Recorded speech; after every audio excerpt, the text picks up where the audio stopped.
Hello అండి, అందరికీ నమస్కారం. కథ అత్తమ్మ అమ్మ కాలేదా. రచయిత లక్ష్మి గారు.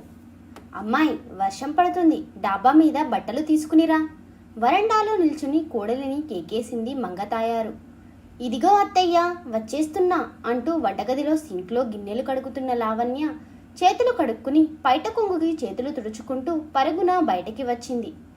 అప్పుడే పొలంలో మిరప పంటకి మందు కొట్టి ఇంటికి వచ్చిన పరశురాంకి తల్లి భార్యకు చీటికి మాటికి పని చెప్పడం అస్సలు నచ్చదు.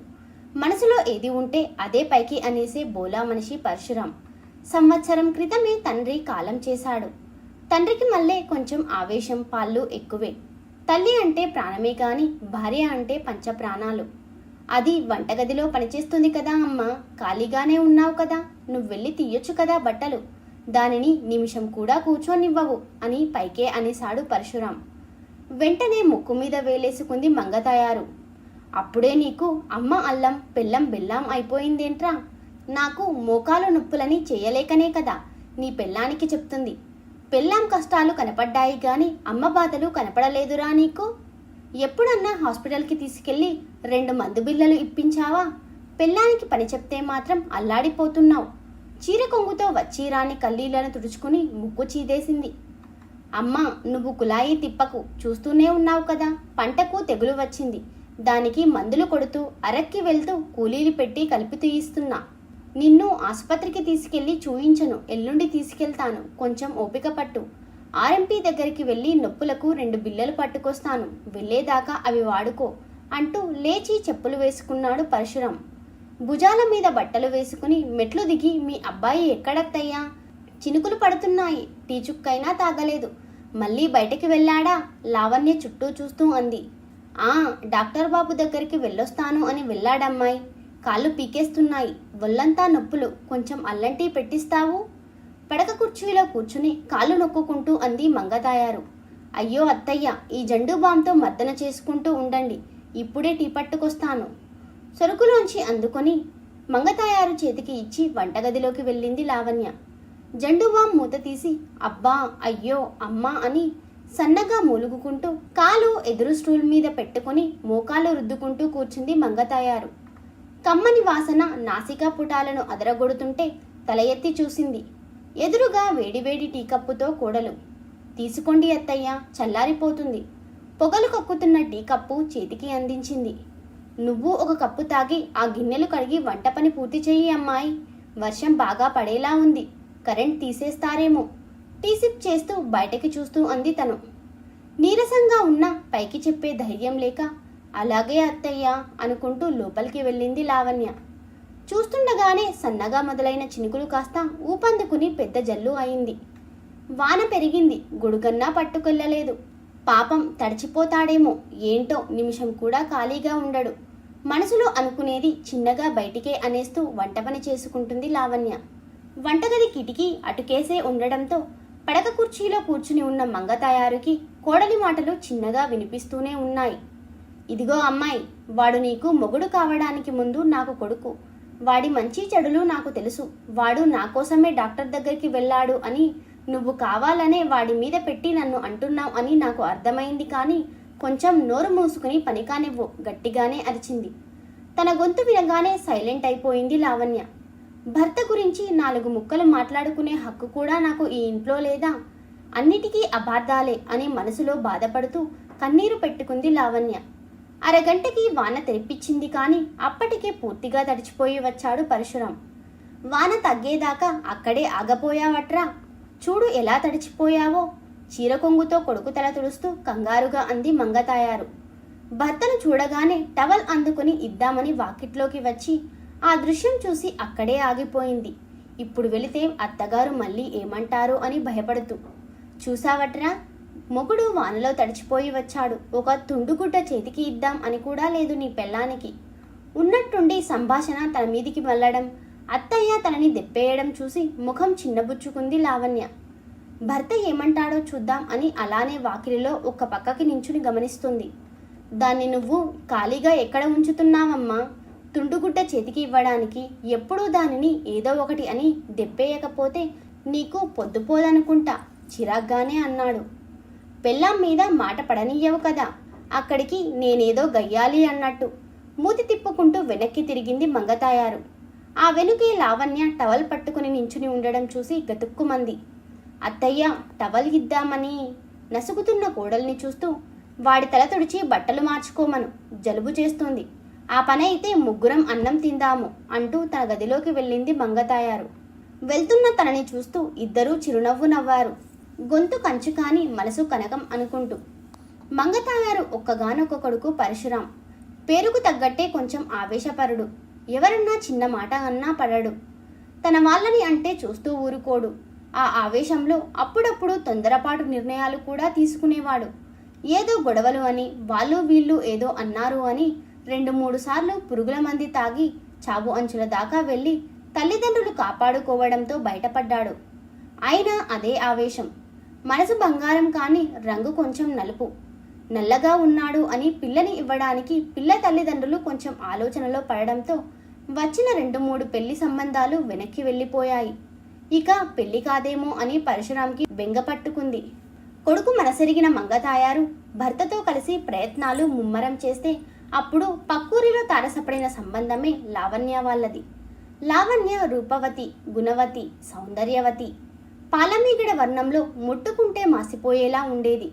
అంతకు మించి బంగారం లాంటి మనసున్న లావణ్యని చూస్తే తనని చూసే ఆ పేరే పెట్టారేమో అనిపించక మానదు. లావణ్య వారిది దిగువ మధ్యతరగతి కుటుంబం. తల్లిదండ్రులు చిన్నప్పుడే చనిపోతే అన్నయ్య దగ్గర చుట్టాల నీడలో పెరిగింది. వాళ్ళ అన్నయ్యకి చిన్న వయసులోనే చుట్టాల బలవంతంతో చెల్లి కంటే ముందే పెళ్ళయింది. పాప కూడా తనకి ముందే పెళ్ళవడం, కట్నం సమస్యతో తనకి పెళ్ళెలా చేయాలి అని మదన పడుతున్న వేళలో మంగతాయారు వాళ్ళు కట్నం లేకుండా మా అబ్బాయికి చేసుకుంటాం అని రావడంతో ఇంకే మాట లేకుండా పెళ్లి ఖాయం చేసుకుని లావణ్యను అత్తగారింటికి పంపించేసి అమ్మయ్య అనుకున్నారు వాళ్ళ అన్నయ్య వదిన. లావణ్య కాపురానికి వచ్చిన కొన్నాళ్ళకి మామగారికి సడన్గా హార్ట్ స్ట్రోక్ రావడంతో మంగతాయారు పసుపు కుంకుమలు దూరమయ్యాయి. అప్పటి నుంచి ఇంటి బాధ్యతను పరశురాంనే చూసుకుంటున్నాడు. 15 ఎకరాల పొలం ఉంది. అందులో మిరప, పత్తి సాగు చేస్తుంటారు. ఆ పనుల్లో తీరిక చిక్కకుండా ఉంటాడు. ఇక మంగతాయారు విషయానికి వస్తే పైకి గంభీరంగా గయ్యాలిలా ఉన్న మనసు మంచిది. కాకపోతే తన అత్తయ్య తనను రాచి రంపాన పెట్టింది అని, తన కోడల్ని కూడా అలానే అదుపాజ్ఞలో పెట్టుకోవాలి అని, లేకపోతే మాట వినదు అని తనలో తానే అనుకుంటూ అలానే ప్రవర్తిస్తూ కొడుకు దృష్టిలోనే కాదు ఊరి జనం దృష్టిలో కూడా గయ్యాలి మంగతాయారుగానే స్థిరపడిపోయింది. ముగ్గురు భోజనాలు చేశాక రాము తన గదిలోకి వెళ్ళాడు. లావణ్య గిన్నెలన్నీ సర్ది వంటగది శుభ్రం చేసి తమ గదిలోకి వెళ్ళబోతుంటే మంగతాయారు కేకేసింది, అమ్మాయి కాళ్ళు నొప్పులుగా ఉన్నాయి, కొంచెం కాళ్ళు పడతావు అని. అత్తగారు నిద్రపోయేదాకా కాళ్ళు పట్టి తమ గదిలోకి వెళ్ళేసరికి 11 దాటింది. తను మంచం ఎక్కగానే అలసటతో వెంటనే నిద్రలోకి జారుకుంది. భార్య పిక్కుపోయిన ముఖం చూస్తూ లోలోన బాధతో గింజుకున్నాడు పరశురాం. భార్య ఇబ్బందులు ఎలా దూరం చేయాలి, అమ్మని ఎలా మార్చాలి, ఏదో ఒకటి చెయ్యాలి అనుకుంటూ చిన్నగా తను కూడా నిద్రలోకి జారుకున్నాడు. తానొకటి తలిస్తే దైవం ఒకటి తలుస్తాడు అని తెలియదు కదా తనకి. చిన్నగా చీకటి అలుముకుంది. అలసిన తనువులను నిద్రతో జోకొడుతూ ఆ రోజు ఒంట్లో కొంచెం నలతగా ఉండడంతో 5 గంటలకు మెలకువ వచ్చి పక్కన చూసుకున్నాడు రామ్. పక్కలో లావణ్య కనిపించలేదు. ఇంట్లో ఉన్నది ముగ్గురం. అంత పనేం ఉంటుంది, ఇంత ఉదయాన్నే లేచి ఏం పని చేస్తుంది, ఇది కొంచెం సేపు పడుకోవచ్చు కదా మనసులో అనుకుంటూ ఇంకో దిక్కు ఒత్తిగిలి పడుకున్నాడు. మళ్ళీ మెలకువ వచ్చేసరికి 7 దాటింది. దిగ్గున లేచి కూర్చున్నాడు రామ్. ఏంటిది ఇలా మొద్దు నిద్ర పట్టేసింది అనుకుంటూ చిన్నగా లేచి పెరట్లోకి వచ్చాడు. అక్కడే ఉన్న వేప చెట్టు పుల్లని విరుచుకుని నోట్లో పెట్టుకుని పళ్ళు రుద్దుతూ చుట్టూ చూస్తున్నాడు. పెరట్లో కులాయి దగ్గర బట్టలు నానబెడుతూ కనిపించింది లావణ్య. 2 పెద్ద బకెట్ల నిండా బట్టలున్నాయి. ఇంట్లో ఉన్నది ముగ్గురం, అన్ని బట్టలేంటా అని పరిశీలనగా చూస్తే అవన్నీ దుప్పట్లు. ఆ వెనుకే మంచం మీద బెడ్షీట్ పట్టుకుని వచ్చింది మంగతాయారు. ఇదిగో అమ్మాయి, ఈ బెడ్షీట్ కూడా మాసింది, నీళ్లలో ముంచేయి, బకెట్లో పడేలా వేస్తూ అంది. రామ్కి భార్యని చూడగానే ఎందుకో గుండె మెలిపెట్టినట్టు అయ్యింది. మౌనంగా లోపలికి వెళ్ళి ముఖం కడుక్కుని స్నానం చేసుకుని బయటికి రాగానే మంగతాయారు కేకేసింది, టిఫిన్ చేద్దాం రారా అని. అమ్మా, దానిని కూడా పిలువు, ముగ్గురం తిందాం. డైనింగ్ టేబుల్ మీద గిన్నెలు మూతలు తీసి చూస్తూ అన్నాడు రామ్. ఇడ్లీ, పెసరట్టు, ఉప్మా ఉన్నాయి. ఇన్ని ఎప్పుడు చేసిందో పాపం అనుకున్నాడు మనసులో. తను కేకయ్యడంతో పైట కొంగుతో ముఖం తుడుచుకుంటూ లావణ్య మంగతాయారు వెనుకే వచ్చింది. టిఫిన్ తిందాం, కూర్చో అమ్మాయి అంది తను కుర్చీలో కూర్చుంటూ. నేనింకా బ్రష్ చెయ్యలేదు అత్తయ్య, బట్టలు అయ్యాక ఒకేసారి స్నానం కానించి తింటాను, మీరు తినండి అంది నుదుటికి పట్టిన చెమటను మూచేతితో తుడుచుకుని. నేనదే చెబితే వీడు వినేలా లేడు తల్లి, పెరట్లోకి ఎండ వస్తుంది, నిజమే, ముందు ఆ పని కానించి రాపో అంది కొడుకుకి తనకి ప్లేట్లో వడ్డించుకుంటూ. తను సరే అని వెళ్ళిపోయింది. వెళ్తున్న భార్యని బాధగా చూస్తూ, టిఫిన్లో ఇన్ని ఎందుకమ్మా, ఏదో ఒకటి చేస్తే అయిపోయేది కదా, ఇంత కష్టం ఎందుకు? పెసరట్టు చిన్న ముక్క తుంచి చట్నీలో ముంచి నోట్లో పెట్టుకుంటూ అన్నాడు రామ్. నీకు పెసరట్టు, ఉప్మా ఇష్టం కదరా, నాకేమో ఇడ్లీ అయితేనే నోట్లోకి పోతుంది, అందుకే చెయ్యమంటే చేసింది అంది ఇడ్లీ ముక్క నోట్లో కొక్కుకుంటూ. దానితో ఇన్ని చేపించావు, దానికేం ఇష్టమో ఎప్పుడన్నా కనుక్కున్నావా అమ్మా? తనకి ఇష్టమైనది చేసుకోమని, ముందు తినమని ఎప్పుడన్నా అన్నావా? ఎందుకమ్మా దాని ఇష్టాయిష్టాలు అసలు పట్టించుకోవు? ఎప్పుడూ పని గురించి తప్ప తనతో ప్రేమగా మాట్లాడవు, తన మనసేంటో తెలుసుకోవు నిర్వేదంగా అన్నాడు రామ్. ఆ మాట వింటూనే మంగతయారు ముఖంలో రంగులు మారిపోయాయి. నువ్వేంట్రా పొద్దస్తమానం పెళ్ళాం జపం చేస్తావు? నిన్ను కని ఇంత పెద్ద చేసిన తల్లి అంటే మాత్రం నీకు చిన్న చూపు. ఎప్పుడూ పెళ్ళాం కష్టపడుతోందని ఓ తెగ ఇదైపోతూ ఉంటావు. అసలు ఇంట్లో పనులు కూడా చేసుకోకపోతే నీ పెళ్ళాం ఎందుకురా? కోపంగా అంది మంగతయారు.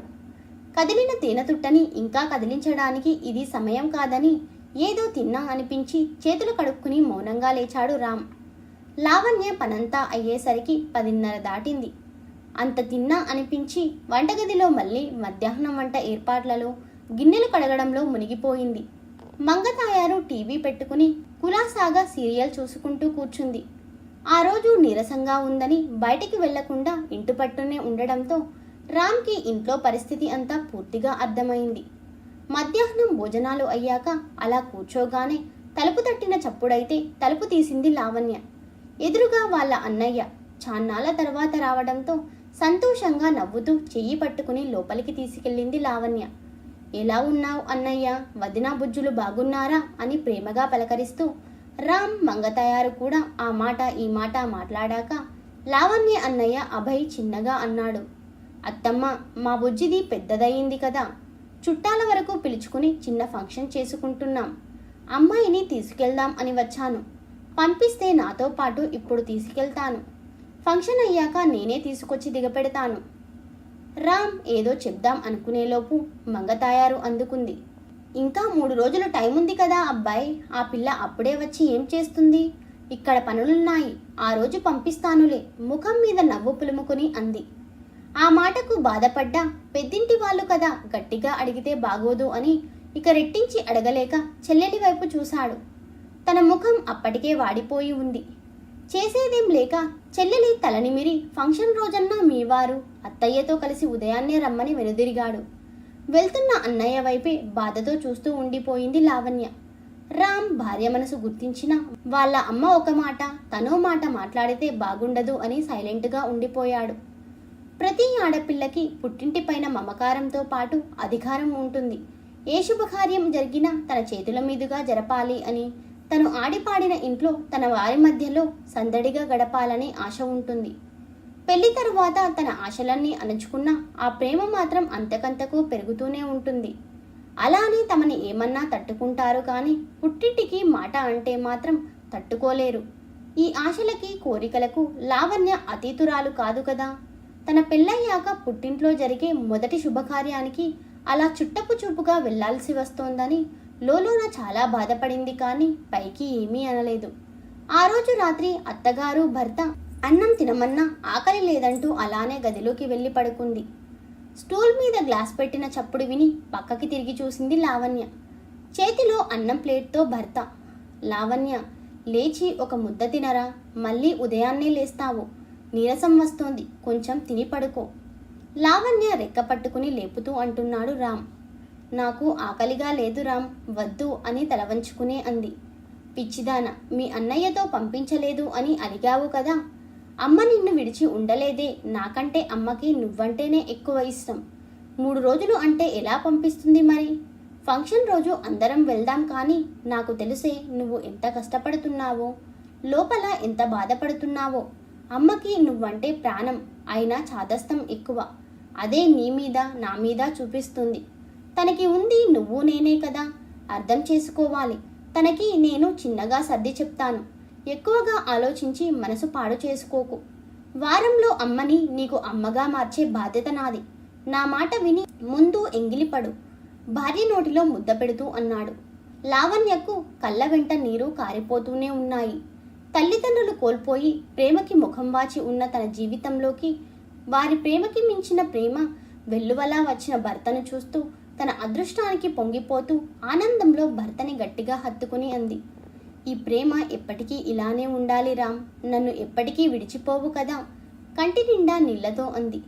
పిచ్చిదాన, నిన్ను వదిలేయడం అంటే నా ఊపిరి వదిలేసినట్టే. మాట పూర్తి కాకముందే నోటిని తన చేతితో మూసి చిన్నగా మందలించి అంది. ఏంటా మాటలు అని. తన కోపాన్ని చూసి రామ్ నవ్వుకున్నాడు. రామ్ చేతులతో కడుపు నిండా తిని మనసు నిండా తన ప్రేమను నింపుకుని ఆదమరిచి పసిపాపల్లే భర్త కౌగిట్లో ఒదిగి నిద్రలోకి జారుకుంది లావణ్య. ఎప్పటిలానే తెల్లారింది. రోజు వారి ఇంటి పనిలో మంగతాయారు గారి సారథ్యంలో లావణ్య ఎప్పటిలానే చెమటలు కక్కుతుంది. అమ్మ ఒక ఇంటి కోడలే కదా, తను ఎందుకు అర్థం చేసుకోవట్లేదా అని దీర్ఘాలోచనతో తన మేధోమదన కార్యక్రమంలో రామ్ కూడా బిజీగా ఉన్నాడు. ఎవరి పనుల్లో వాళ్ళు ఉండగా 11 దాటాక తలుపు కొట్టిన చప్పుడైతే లావణ్య వెళ్ళి తలుపు తీసింది. మా అమ్మాయికి నీళ్ళొస్తున్నాం, చలివిడితో తాంబూలం తీసుకుని వెళ్దువురా అమ్మాయి అని బొట్టు పెట్టి వెళ్ళింది తమ కాలనీకి 2 వీధుల అవతల ఉండే కాంతమ్మ. అమ్మాయి, వంట పని అయ్యింది కదా, తాంబూలానికి వెళ్ళిరా. నేను వెళ్దాం అంటే నాకు మోకాళ్ళ నొప్పులు కదా, ఓపిక లేదు. సోఫాలో కూర్చుని టీవీ చూస్తూ కాళ్ళు ఒత్తుకుంటూ అంది మంగతాయారు.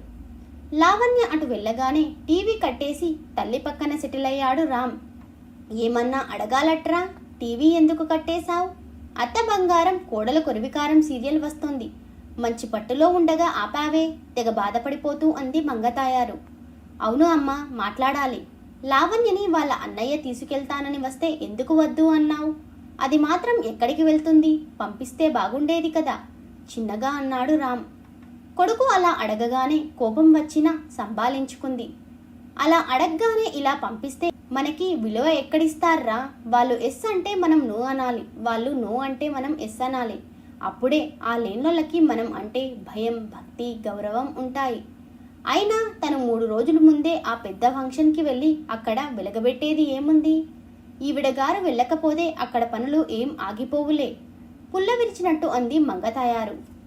ప్రేమ మాట దేవుడెరుగు, లావణ్య మీద కనీసం గౌరవం కూడా లేదు. తన ప్రవర్తన సరికాదని అమ్మకి ఎలా చెప్పాలి? మనసులో ఆలోచిస్తూ చిన్నగా అన్నాడు రామ్. అమ్మా, నానమ్మ చనిపోయి చాన్నాళ్ళు అయినా తనని నువ్వు ఇంకా మర్చిపోలేదు కదా. ఉన్నట్టుండి సంభాషణ అటు ఎందుకు మళ్ళిందో అర్థం కాకపోయినా తన అత్తగారి ప్రస్తావన రాగానే తన గుండెల్లో వేదన పంచుకోవాలి అని మాత్రం అనిపించింది మంగతాయారుకి. మర్చిపోయే మనిషా మీ నానమ్మ? చచ్చి ఏ లోకాన ఉందో కానీ ఇప్పుడు నాకు తగులుకున్న మోకాళ్ళ నొప్పులన్నీ ఆవిడ గారి పుణ్యమే. మహాతల్లి బతికినన్నాళ్ళు సాధించుకుని తిన్నది, చచ్చాక ఈ నొప్పులు వదిలిపోయింది అక్కసుగా అంది మంగతాయారు. నీ నొప్పులకి తనకి సంబంధం ఏంటమ్మా?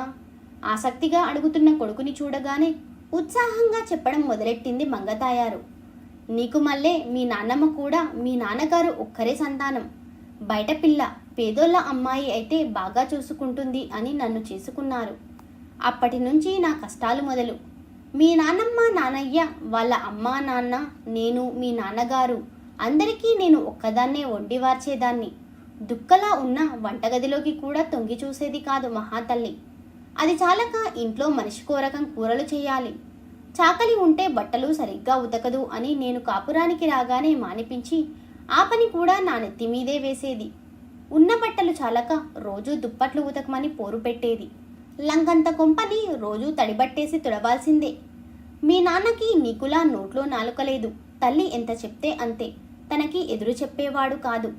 ఇంటెడు చాకరీ అంతా రోజూ నా ఒంటి చేతి మీదనే నడిచేది. అప్పుడు వయసులో ఏమీ అనిపించలేదు, కానీ అవన్నీ ఇప్పుడు బయటపడుతున్నాయి. కాలంతో పాటు వారు ఒక్కొక్కరుగా పోయారు.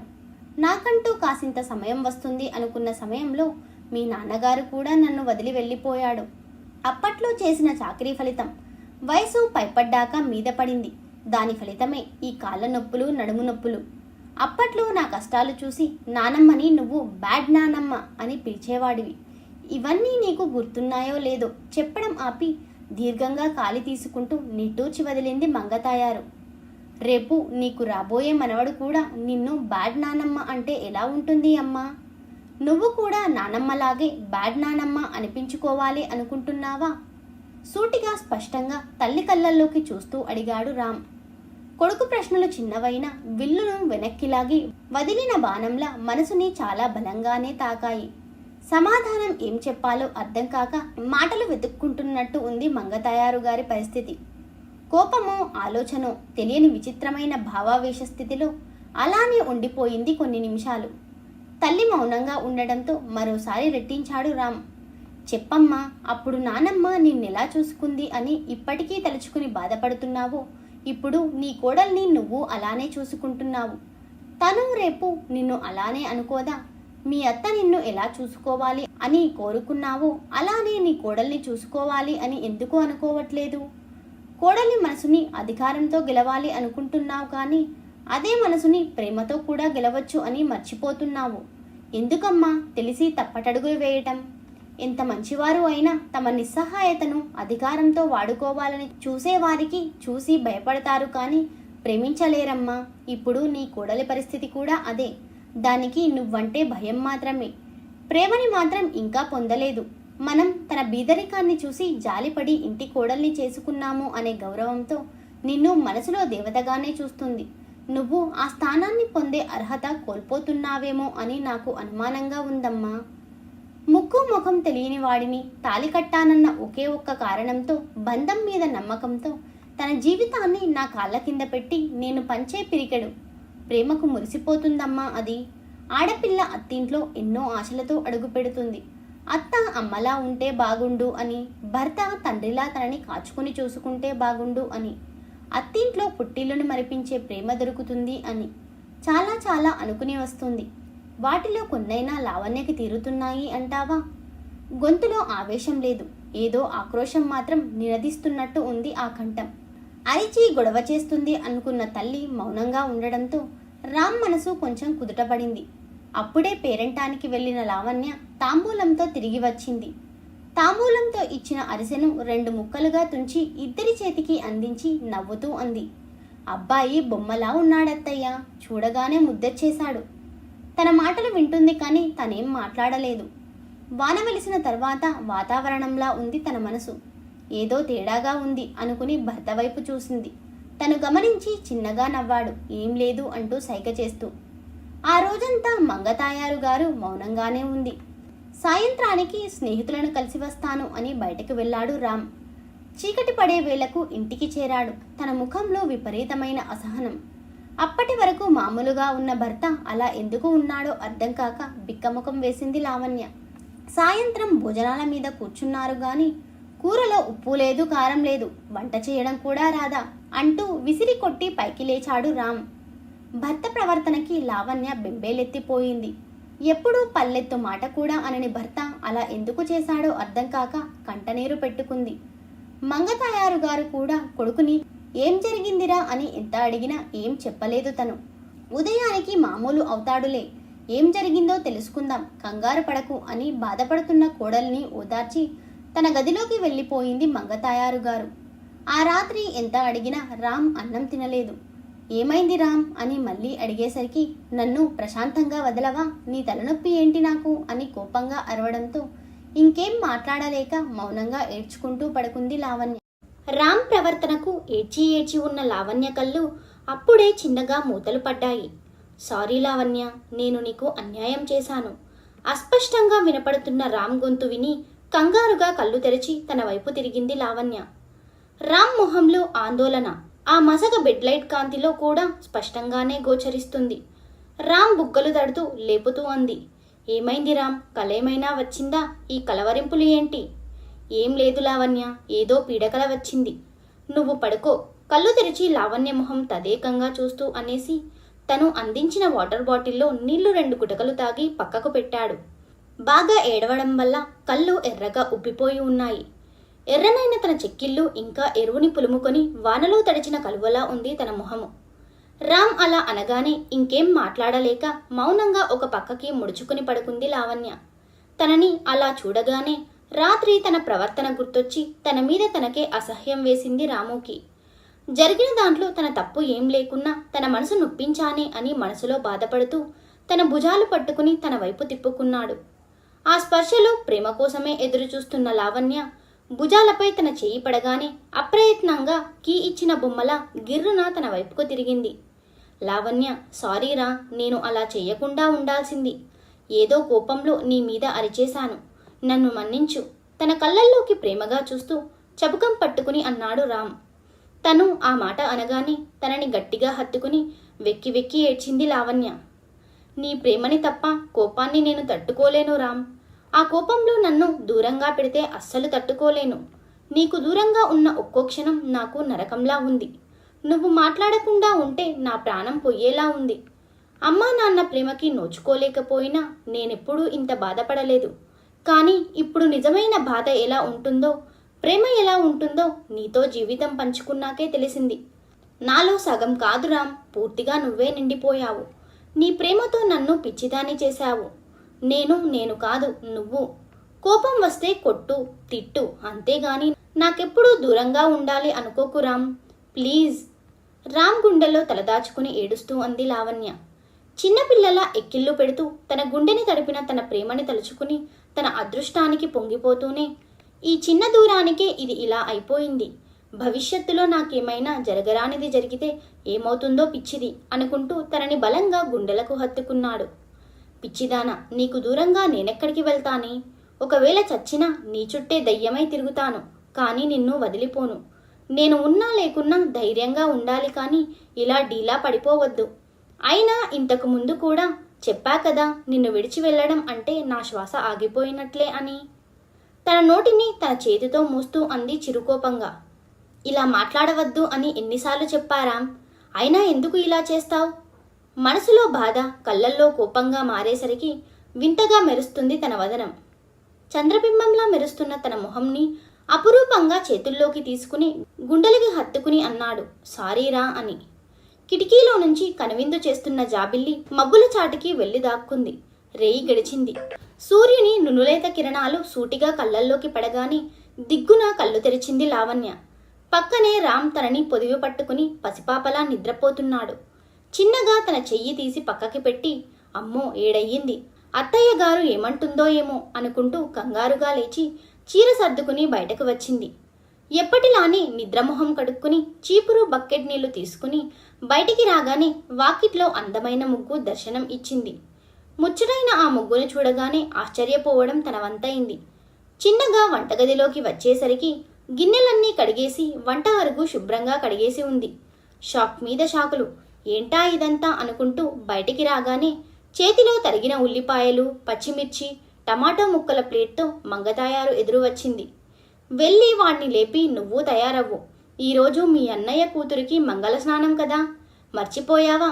ఇద్దరూ త్వరగా కానివ్వండి, ఈలోపు నేను ఉప్మా చేసేస్తాను, తిని ముగ్గురం బయలుదేరుదాం. బుజ్జికి పట్టుచీర తీసి పెట్టాను, పెట్టడానికి ఏం లేదని కంగారు పడకు. తనదైన రీతిలో ముచ్చటగా చెప్పుకుంటూ పోతున్న అత్తగారి వాగ్దాటికి ముద్దుగా వింటూ బొమ్మలా నిల్చుండిపోయింది లావణ్య. తనని గమనించి తన మార్కు గొంతుతో ఇంకోసారి అలిచింది, వెళ్ళమ్మాయ్, లేట్ అవుతుంది, మీ అన్నయ్య వదిన ఎదురు చూస్తుంటారు. ఉలిక్కిపడి ఈ లోకంలోకి వచ్చింది లావణ్య. తడబడుతూ, ఆ సరే అత్తయ్య, వెళ్తున్నా అంటూ పరుగులా వెళ్తున్న తనని చూస్తూ నవ్వుకుంది మంగతాయారు. రామ్, ఈరోజు బుజ్జిదాన్ని మంగళస్నానం, అత్తయ్య మనల్ని తయారవ్వమంటుంది, ముగ్గురం టిఫిన్ చేసి వెళ్దామంది, త్వరగా రెడీ అవ్వు. తనని లేపి తను బాత్రూంలో దూరింది. కుంకుమ రంగు బార్డర్తో లేతాకుపచ్చ రంగుతో ఉన్న తమ పెళ్లి చీరని కట్టుకుని తయారయ్యింది. అప్పటికి రామ్ అలానే నిద్రపోతూ ఉంటే మరోసారి లేపి అంది, రామ్, ఈరోజు నీకు ఏమైంది? ఎప్పుడు ఉదయాన్నే 5ంటికి లేస్తావు, ఆరోగ్యం బాగాలేదా? నుదుటి మీద చెయ్యి వేయగానే లేచి కూర్చుని తనని రెప్పకొట్టకుండా చూస్తూ అన్నాడు రామ్. నువ్వెప్పుడు ఇలానే నిండుగా లక్ష్మీదేవిలా ఉండాలి లావణ్య. అబ్బా రామ్, తర్వాత తీరిగ్గా నీ కోరికలు చెప్పొచ్చు కానీ ముందు లేవు, రెక్క పట్టుకుని లేపుతూ అంది లావణ్య. సరిగ్గా అప్పుడే మంగతాయారు లోపలికి వచ్చింది. తనని చూడగానే కంగారుగా చెయ్యి వదిలేసరికి మంచం మీద దబ్బున పడ్డాడు.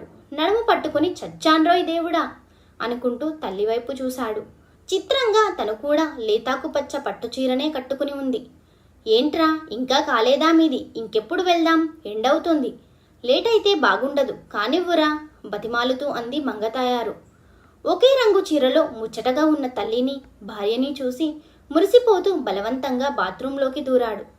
టిఫిన్లు అయ్యాక వెళ్లే టైంకి అన్నాడు, అమ్మా నేను రాలేను, బాగా తలనొప్పిగా ఉంది, నువ్వు లావణ్యని తీసుకుని వెళ్ళు. అడిగితే అబ్బాయికి ఒంట్లో బాగోలేక రాలేదు అని చెప్పు. లావణ్య ఏడుపు ముఖంతో అంది, రామ్ నువ్వు రాకుండా ఎలా వెళ్ళాలి? సరే అత్తయ్య వెళ్తుంది, తలనొప్పి అంటున్నావు కదా, నేను ఉండిపోతాను. అరే ఏం కాదులేవే, నువ్వు అమ్మతో వెళ్ళిరా, ప్రతిదానికి డీలా పడిపోకు, తలనొప్పే కదా, రెస్ట్ తీసుకుంటే తగ్గిపోతుంది, వెళ్ళండి ఇప్పటికే ఆలస్యం అయింది తొందర పెడుతూ అన్నాడు రామ్. రామ్ ఏదన్నా అనుకుంటే ఎవరు ఎంత చెప్పినా వినడు అని తల్లికి తెలుసు గనుక మంగతాయారు ఇంకా రెట్టించలేదు. పోనీలే అమ్మాయి, మనం వెళ్ళి వచ్చేద్దాం. ఒరే రాము, బియ్యం కడిగి పెట్టాను, స్టవ్ మీద పెట్టుకుని ఫ్రిడ్జ్లో చారు ఉంది, వేడి చేసుకుని తిను.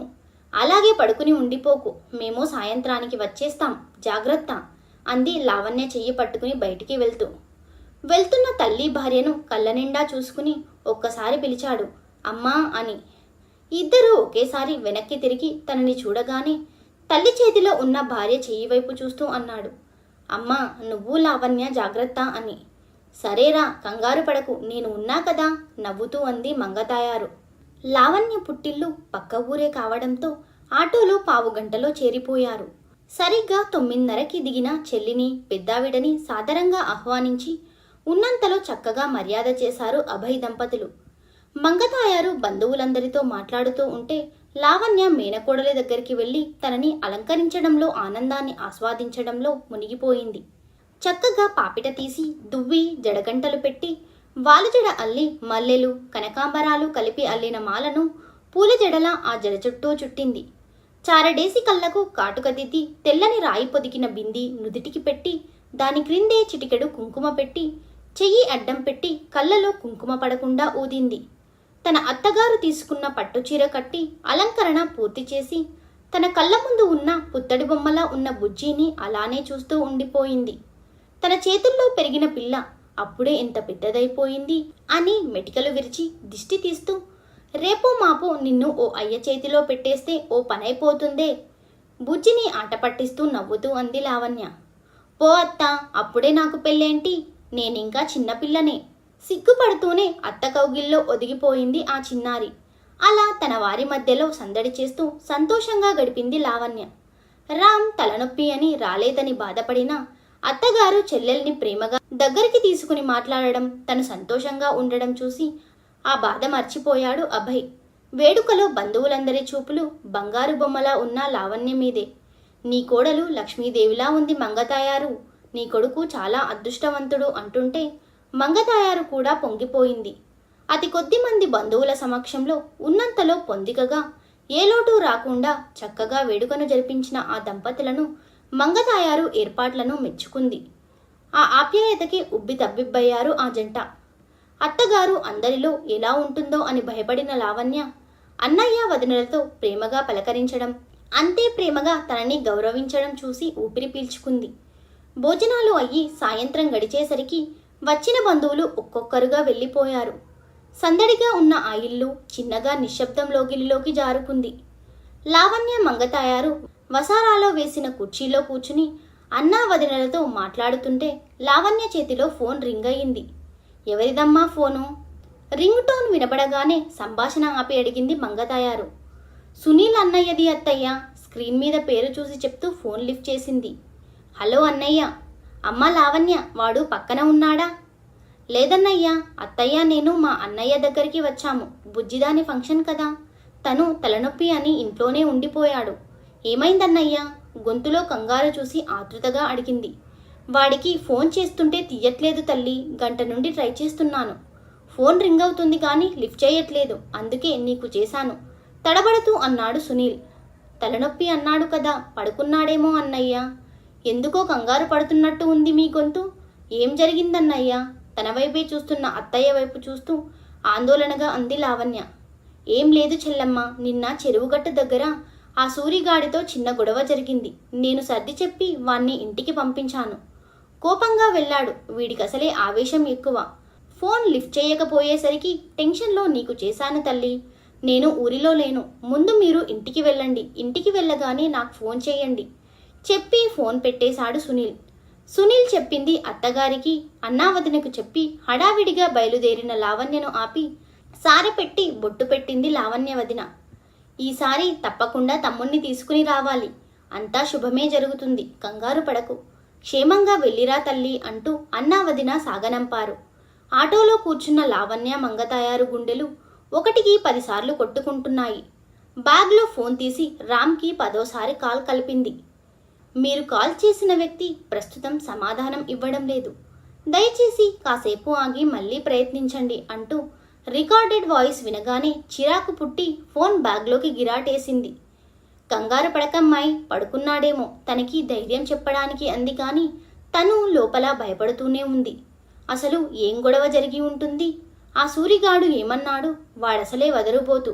ఏమన్నాడో? నిమిషాలు యుగాలుగా నడుస్తోంది ఆ ఆటోలో సమయం.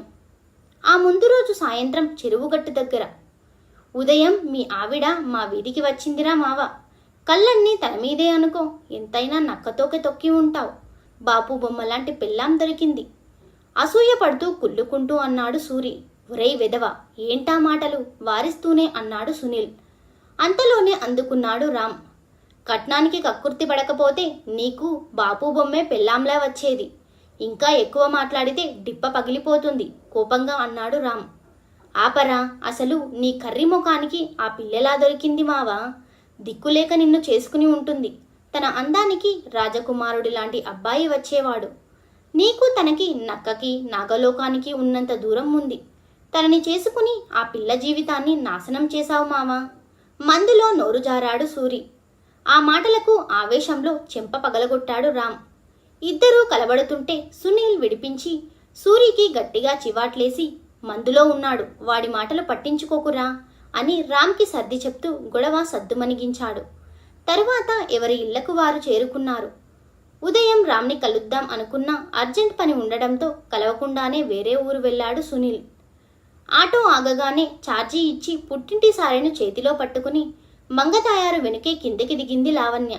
వారు ఇంటికి చేరేసరికి సమయం సరిగ్గా 5 దాటి 15 నిమిషాలయ్యింది.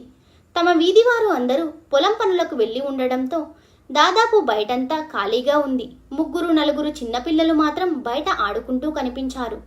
చుట్టూ గమనిస్తూ తొందరగా పెద్ద పెద్ద అంగలతో అడుగులు వేస్తూ లోపలికి నడిచారు ఇద్దరు. వీధి వైపు ఉన్న తలుపులు తీసే ఉన్నాయి. లోపలి గది తలుపులు మాత్రం దగ్గరికి వేసి ఉన్నాయి. రాము, ఏంట్రా చప్పుడు లేదు, ఏం చేస్తున్నావు లోపల అంటూ కంగారుగా తలుపు నెట్టింది మంగతాయారు. నులక మంచం మీద అచేతనంగా ఉన్న రాముని చూడగానే చేతిలో ఉన్న సంచి కింద పడేసి ఒక్క ఉదుటున మంచం దగ్గరికి పరుగు తీసింది లావణ్య. సరిగ్గా గంట క్రితం. ఆ సూరిగాడు అన్నది నిజమే, నేను నీకు సరిజోడు కాదు లావణ్య. నువ్వు నేను కలిసి బయటికి వెళ్ళినా మన జంట చూసి అందరూ నవ్వుతున్నారు. నేనే కనుక నిన్ను పెళ్లి చేసుకోకుండా ఉంటే నీ అందానికి అనకువకి అందగాడే వచ్చేవాడు. నేను పెళ్లి చేసుకుని నీ జీవితం నాశనం చేశాను, నన్ను క్షమించు. నీ జీవితంలో నేనే లేకుంటే నీకు తగ్గ అబ్బాయిని పెళ్లి చేసుకుని ఆనందంగా ఉంటావు. అందుకే ఈ నిర్ణయం తీసుకుంటున్నాను. నీకు దూరంగా వెళ్ళిపోతున్నాను లావణ్య, శాశ్వతంగా. ఈ కర్రి విధవను క్షమించు. భవిష్యత్తులో నీ జీవితం నీలా అందంగా ఉండాలి అనే వెళ్ళిపోతున్నాను. రాత్రి నుంచి ఇదే మనసులో పెట్టుకోవడంతో తనకి మరో ఆలోచన రాలేదు. తీవ్రమైన ఒత్తిడితో ఉన్నా తను చేసేది తప్పు అని ఆ క్షణంలో తనకి అనిపించలేదు. తన రంగును ఉద్దేశించి అప్పటి వరకు కాకుల్లా పొడుచుకుని తిన్న లోకం నుంచి దూరంగా పారిపోవాలని అనిపించింది తనకి. మిరప పంటకు కొట్టడానికి తెచ్చిపెట్టుకున్న పెండి మితాలిని లోటాలో ఉంచుకుని గబగబా తాగేశాడు. గొంతులోకి అలా దిగిందో లేదో నోట్లో నుంచి తెల్లని నురగ రావడం మొదలైంది. గొంతు పట్టేసినట్టు అయ్యి గింజుకుంటూ మంచం మీద వెనక్కి పడ్డాడు.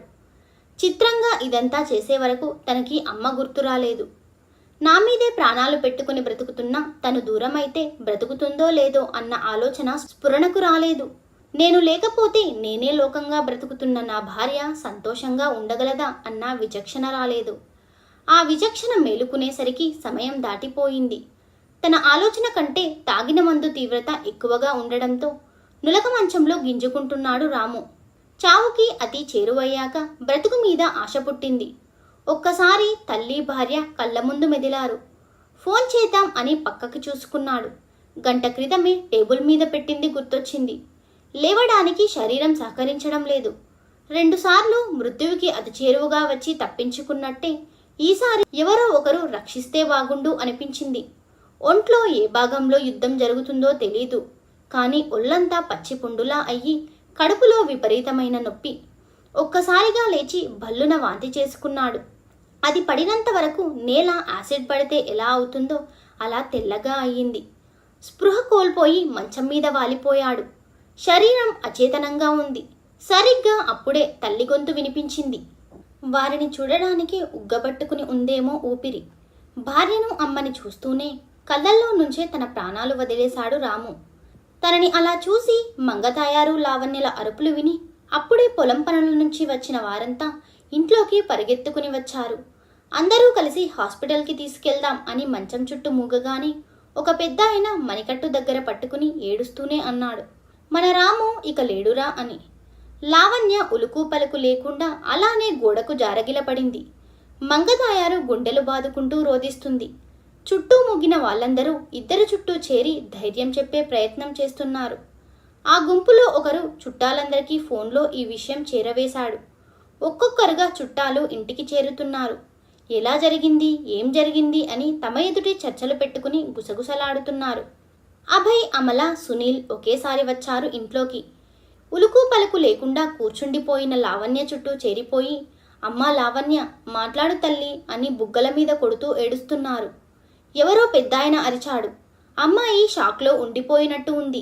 ఏడిస్తే బాధ తెరిపిస్తుంది తనని చూడమని. నువ్వు అందంగా లేవని ఎప్పుడన్నా అన్నానా? నీతో సంతోషంగా లేనని ఎప్పుడన్నా చెప్పానా? ఎందుకు రామ్ ఇలా చేశావు? ఎవరో ఏదో అన్నారు అని నీ ప్రాణాలకు నా బ్రతుకుకి మరణశాసనం ఎందుకు రాశావు? లోపల రేగుతున్న లావాని ఉగ్గబట్టుకుని కోపంగా రామ్ దగ్గరికి లేచి వెళ్ళింది. తను దగ్గరికి వెళ్ళగానే రామ్ మొహం మీద ఈగవాలింది. వెంటనే చెయ్యి ఊపింది. అప్పుడు స్పృహలోకి వచ్చింది. తనకి ఈగవాలడమే కాదు, భూకంపం వచ్చినా తెలీదు అని, తను ఇప్పుడు శవం అని. అంతే, ఒక్కసారి తన కళ్ళు కట్టలు తెంచుకున్నాయి. బోరున ఏడుస్తూ రామ్ మీద పడింది. మంగతాయారు తను ఏడుస్తూనే కోడల్ని సముదాయించే ప్రయత్నం చేస్తుంది, కానీ తన వల్ల కావట్లేదు. వారిద్దరినీ ఓదార్చడం ఎవరితరం అవ్వట్లేదు. లావణ్య ఏడ్చి ఏడ్చి కళ్ళు తిరిగి కింద పడిపోయింది. అందరూ కంగారుగా రాముని వదిలి తన చుట్టూ మూగారు. ఒక పెద్దావిడ తనని పరీక్షించి అంది, అమ్మాయి నిలతప్పింది అని.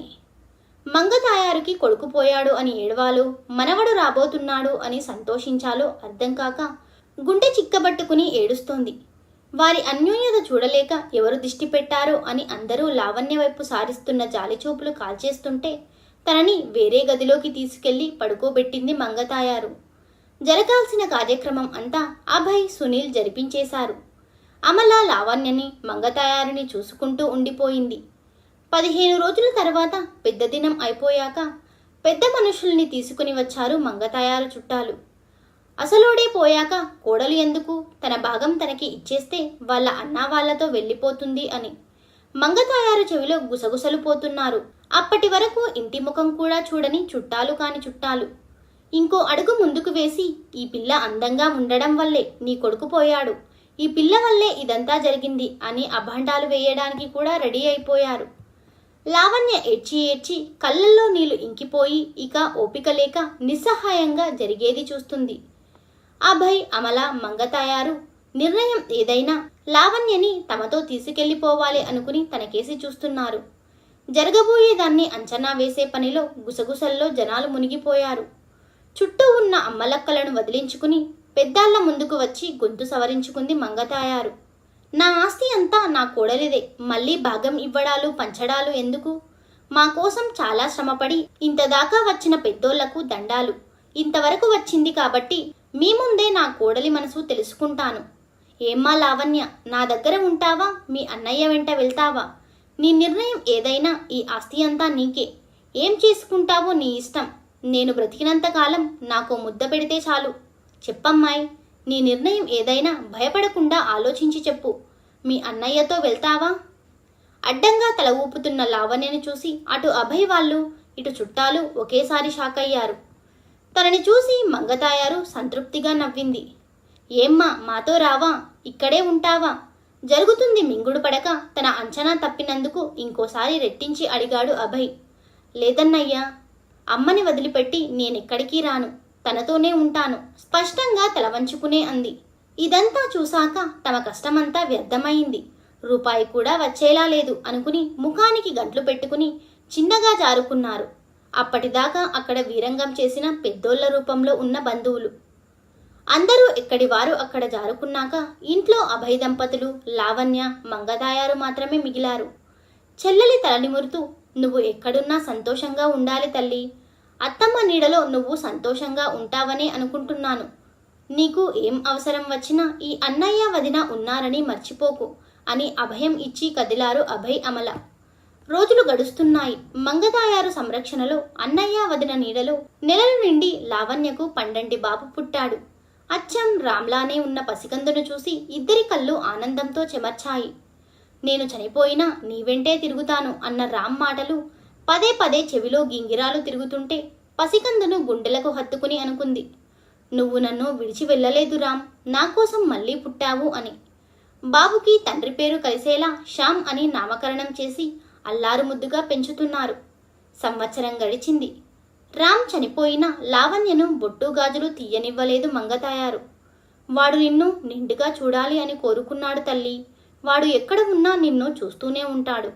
నువ్వు బొట్టు గాజులు లేకుండా బోసిపోయి ఉంటే వాడి ఆత్మ క్షోభిస్తుంది. అవెప్పుడూ తీయకు.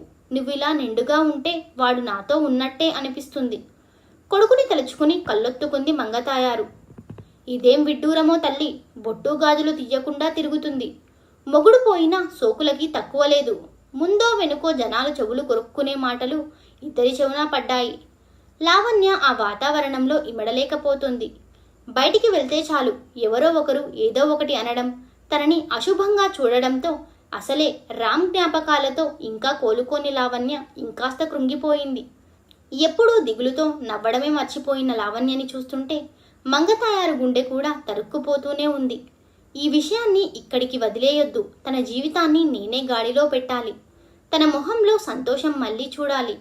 ఏదో ఒకటి చెయ్యాలి. ఇది నా బాధ్యత కూడా మనసులో గట్టిగా అనుకుంది. అనుకోవడమే తడవు. ఊరిలో తమతో సఖ్యతతో మెలిగే పెద్ద రైతు సునీల్ తండ్రి సూరయ్యను కలిసి తన మనసులో మాట చెప్పింది. తను సంతోషంగా అంగీకరించాడు.